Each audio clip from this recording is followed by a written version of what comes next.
I do want to start today with a couple of stats from a couple of Google stats. The first stat is that on average, people have 12 jobs within their career span. So people are having 12 jobs. The second stat is that in the last year, 32% of people between the ages of 25 and 44 have considered a job change, a pivot, or some sort of transition. And then the third stat is that since college, 29% of people have completely changed fields. So I know there are some people watching and they're feeling like, I want to transition into a new job. I want to get into tech. Is it possible for me? These stats let you know that it is possible. 32% of people have considered it and 29% of people have made it happen. You're in the right place. If you're looking to transition, don't be discouraged. And the only thing stopping you is that you haven't branded yourself appropriately and you're not able to speak the language of the role that you're looking to get into. So the strategy for transitioning into tech is a 3-part strategy that I like to employ. The first thing you need to do is you need to study. I see a lot of candidates, they pick a position out of the hat, out of the blue, and they haven't studied it, right? They just, something sounds good or it sounds sexy. But the reality is that you need to know something about the role. One of the reasons your resume is not getting picked up and people aren't taking you seriously when you try to transition into the new role is because you don't even know enough about it to have a serious conversation with them. And they can tell by the questions you ask and, the different things that are on your profile. So the one thing you can do to combat that is you can study the role. You can study people who are already in the role. You can study people who have done the role before. What is their experience? What are they talking about on LinkedIn? What does their resume look like? And then, you can go to Google and you can go to YouTube and you want to know what a day in the life is like. You want to know as much about this role before you enter it as possible. And this is a piece of advice that I wish I had gotten when I started my career, because I studied electrical engineering and I went to a career fair and I landed a role as an automation and controls engineer in a manufacturing facility. I had no idea what that was. I had no idea what that was. I took the job because I went to college. I needed a job. And this is definitely some advice that I wish I had known. Taking that job right out of college, not knowing what it was, I definitely pivoted out of that, right? So that was probably my first experience with, okay, I'm in this job, I'm in this career. How do I navigate out of it? And so that's the first thing you want to do is study the role. Make sure you know lots and lots about it. The second thing you want to do is start working on your brand. And that's what I love to do with my clients. If you're searching you might type in Google, how do I find my transferable skills?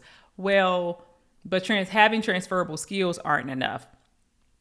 When you work on your brand, what that means, what does your profile say about you? When people come to your LinkedIn profile, can they see you as being a member on their team? Are there things in your profile that communicate that you are the person, that you have studied, that you're a great team member, that you have the skill set necessary? And then, does your profile say that you are a possible candidate? And so an example here is like, I see a lot of people, their content on LinkedIn says, hey, I'm looking to transition into, a Salesforce administrator, but their bio says, I'm a legal analyst. And so how are you expecting someone to look at, the very next thing that's beside your name that says legal analyst? How are you expecting them to consider you for a Salesforce admin? They're not going to do it. They're immediately going to think like, I don't know which one of these is right. Are they trying to be a Salesforce? Are they trying to be illegal? You want to eliminate as many questions as possible. When people have questions, they do nothing. They stall, they do nothing, but you want people to be taking action, when they see your profile and when you send them a message, you want them to take action. So you have to be very, very clear on how your profile presents. And then the third part of the strategy is you have to network.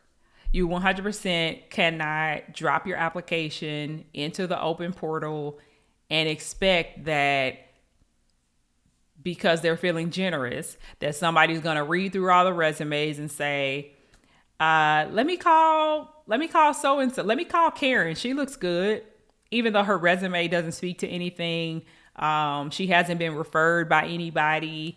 People can't tell who you are, and they can't feel your personality through your resume. So networking is how you get around that. And so networking is saying, I'm not going to sit on the sidelines. I'm going to make direct contact. And so an example of making direct contact is for Kessie, who's here today. Direct contact is reaching out to Carlos and saying, hey, I have a couple of questions about transitioning into Salesforce admin. Can you got 15 minutes for me? And now just that brief conversation is going to put you months ahead in your search. Because when you're applying for jobs online, you're waiting for 4 weeks, 6 weeks, 8 weeks to hear back sometimes.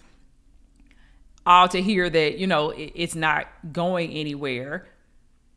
But you reaching out to a contact immediately, that is immediate. You're taking immediate action. You're seeing immediate results.